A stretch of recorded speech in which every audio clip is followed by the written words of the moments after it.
Bien, queridos, en el video de hoy vamos a estar hablando un poquitito de este tópico tan interesante que es el tema del perfil que nosotros vamos a adoptar de nuestro estilo de juego a la hora de jugar. ¿Por qué? Porque considero que es un tópico que se habla mucho tras bambalinas o que la gente le da una importancia tal vez que considero que es mucho mayor a la que realmente debería tenerse. Pongo un ejemplo.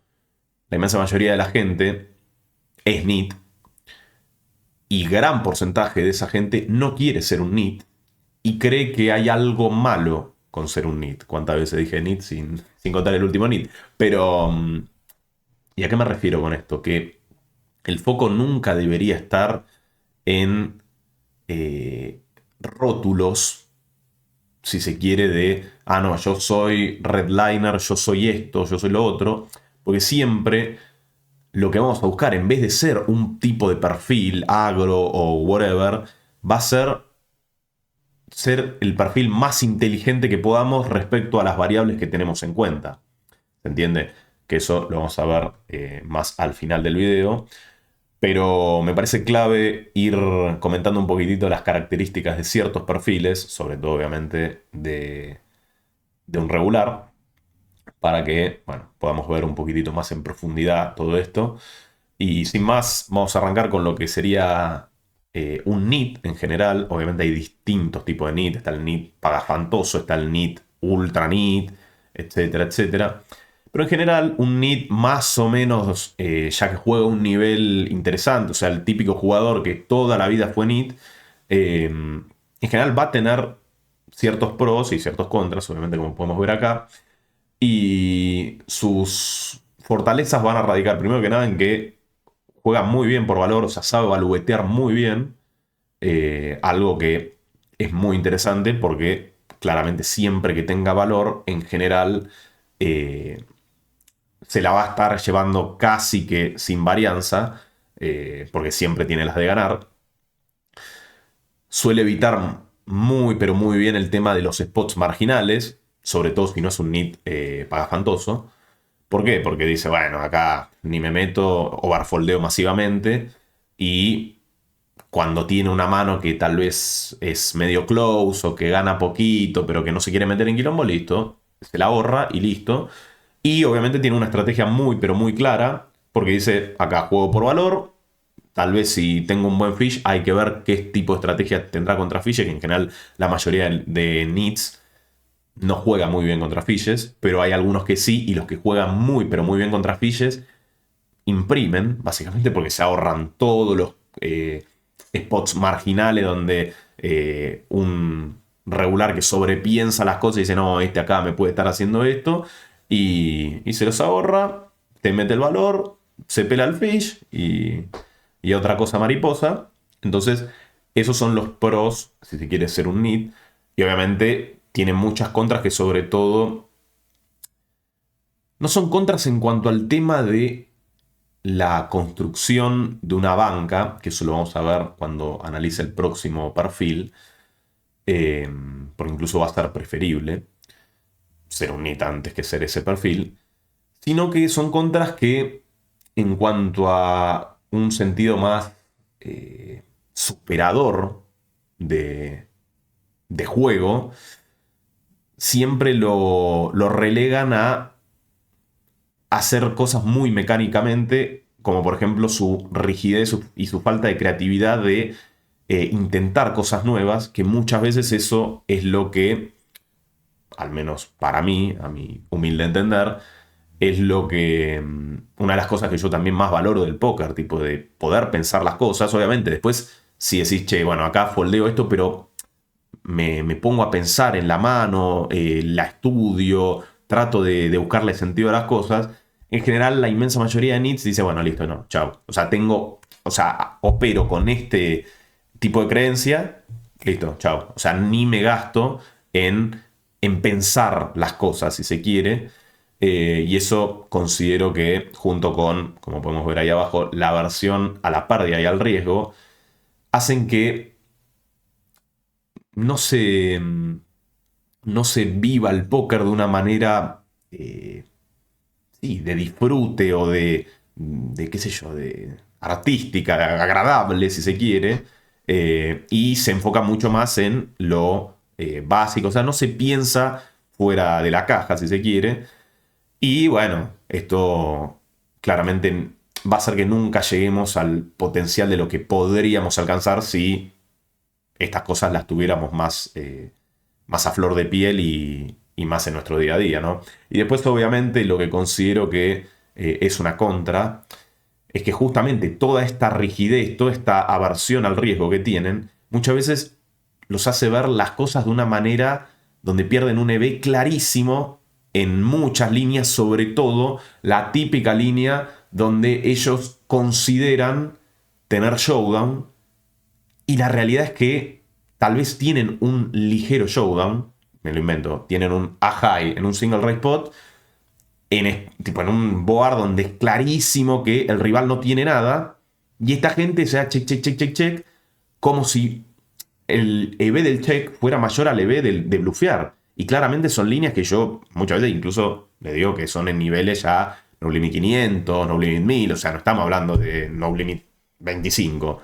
Y son líneas donde es clarísimo el bluff que tienen, porque ejecutar ese bluff va a ganar casi que siempre porque el rango del rival está regalado y ellos se dan check back con una mano como por ejemplo la más típica es un a high. Y claro, y uno le gana con una sexta pareja y decís, bueno, muchas gracias Palermo, pero a su vez decís, esto, o sea, si yo fuera él, claramente hubiera hecho otra cosa. Y suelen pasar ese tipo de cosas que aprecian más el showdown value, que cuando estás jugando contra alguien decente no te lo va a dejar materializar muchas veces. Y bueno, y tienen este tipo de contras en general.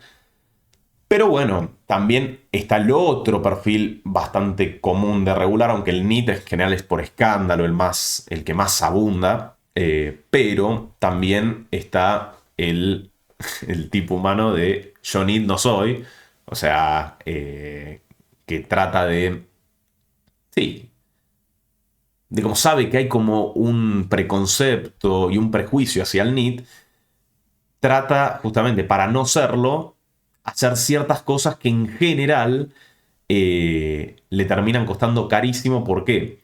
Porque este tipo de perfil, y lo digo porque yo en su momento lo he sido, es alguien que se pasa al otro lado, en general, se pasa de mambo y quiere guapearlas todas, ganar todas las manos, incluso leveleándose cuando está contra un típico perfil que dice, no, acá esto no tiene sentido y le hago un re-raise y empiezo a falopear de esa manera. Y por eso, claro, empieza a seleccionar mal sus batallas porque piensa que el EV está en, no sé, en su concepto de no ser un NIT, de, bueno, como yo no soy un NIT, acá las gano todas y le meto presión acá y bla, bla, bla. Y claramente esto lo que lleva, obviamente también porque no tienen una estrategia que diga, o sea, es el típico perfil que un día está tranquilo, al otro nos volvemos locos, etc. Y lo que sucede es que esta competencia, este sentirse mejor que un NIT, lo lleva a variancearse la vida en muchísimos spots que tranquilamente, sobre todo conociendo al metagame en el que juega, se podría haber ahorrado. ¿Se entiende? Entonces, si vamos al mal menor, yo considero que ser un NIT es muy preferible a ser este tipo de jugador, porque este tipo de jugador le agrega un azar al póker que ya de por sí tiene, que es irrisorio. Entonces, claramente, a la hora de construir una banca, si me dan a elegir a mí, yo prefiero ser este tipo de perfil que este. Ahora bien, ¿cuál es el tema? Lo ideal siempre es no ser ninguno de los dos y, si se quiere ver, cuál sería la manera superadora, que es básicamente hacerlo más inteligente. No, no, a mí no me importa que vos seas un NIT o un no NIT o un agro, un red line, no me importa. O sea, mí en general lo que más me importa es que se comprendan estas cosas de acá, que básicamente son los pilares para que a nosotros nos vaya bien en serio. ¿Por qué? Porque si nosotros comprendemos la fuente de nuestro EV, que básicamente va a venir de comprender, valga la redundancia, el metagame en el que estamos jugando, ahí va a ser todo mucho más claro. ¿Por qué? Por ejemplo, pongo un par de ejemplos de metagame como para que entiendan el concepto. Yo cuando jugaba en PokerStars, había la inmensa mayoría de los perfiles eran nits y eran nits patológicos. O sea, eran nits que no blufeaban nada y que encima overfoldeaban una estupidez. O sea, overfoldeaban 15 puntos en todas las calles. Algo que uno dice, pero había veces que yo decía, pero acá que foldeas. O sea, se encontraban folds, pero irrisorios, honestamente. Y claramente contra esos perfiles, en general, yo imprimía de línea roja. Y obviamente, ¿cuál era el tema? Iba a recuperar un montón del pozo con mis bluffs y con el valor tal vez tenía que hacer sizing más chiquito porque si no, no me pagaba nada. ¿Se entiende? Entonces, en ese metagame sí que me compensaba muchísimo bluffear una locura, incluso cuando el pozo era grande, porque estos tipos te overfoldeaban todo y si hubieran tenido las buenas, lo que sucede muy a menudo es que te las revisan en el flop. Entonces llegaban con un rango capadísimo e incluso todas sus toppers probablemente las foldeaban. ¿Se entiende? Entonces ahí sí que íbamos a imprimir de línea roja. Y eso era lo más inteligente. Ahora bien, poniendo el ejemplo de las mesas de GG que juego ahora, hay un montón de rivales acá que no blufean. Entonces, claramente, a la primera que me demuestra una fuerza abismal, salvo que sea un perfil que yo ya lo tengo tagueado y que sé que puede hacer cosas medio locas, bueno, obviamente les voy a overfoldear. Pero la gran diferencia acá es que este tipo de nit es muy pagafantas muchas veces.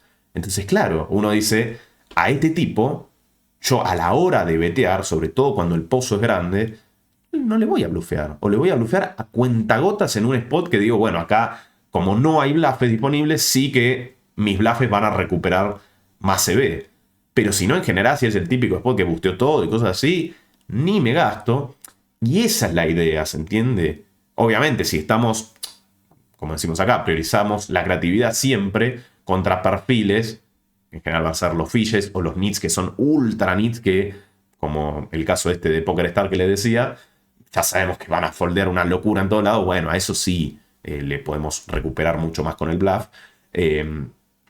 O en las secuencias, la típica secuencia que no hay un solo bluff y que nosotros estamos convirtiendo manos y que el rival probablemente overfoldee.